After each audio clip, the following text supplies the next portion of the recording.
કેશોદના આનંદ apartment નજીક આવેલ જાગનાથનગર ગરબી ગ્રાઉન્ડમાં વૈષ્ણવ સંપ્રદાયના ભાવિકો દ્વારા ફૂલ ફાગ રશિયા મહોત્સવનું ભવ્ય આયોજન કરવામાં આવ્યું હતું।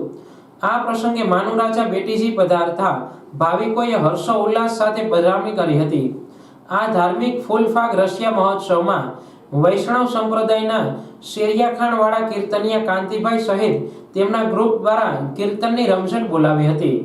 હિન્દુ ધર્મમાં હોલિકા દહન અને ધૂળેટીના તહેવારનું ખાસ મહત્વ છે, ત્યારે આ તહેવાર માર્ગીય વૈષ્ણવ સંપ્રદાયમાં વલ્લભ કોડની હાજરી વચ્ચે ફૂલફાગ રશિયાની ઠેર ઠેર ઉજવણી કરવામાં આવતી હોય કેશોદના જાગનાથનગર મિત્ર મંડળ દ્વારા બેટીજીની ઉપસ્થિતિમાં ફૂલફાગ રશિયાનું આયોજન કરાતા વૈષ્ણવ સંપ્રદાયના ભાઈઓ બહેનોએ રાસોત્સવ સહિત ધાર્મિક કાર્યક્રમમાં હાજરી આપી હતી। આ કાર્યક્રમ પૂર્ણતા તરફ જતા ઉપસ્થિત ભાવિકો માટે અલ્પાહારની વ્યવસ્થા કરવામાં આવી હતી। આ પ્રસંગને સફળ બનાવવા જાગનાથનગર મિત્ર મંડળ ગ્રુપના તમામ સભ્યોએ જહેમત ઉઠાવી હતી।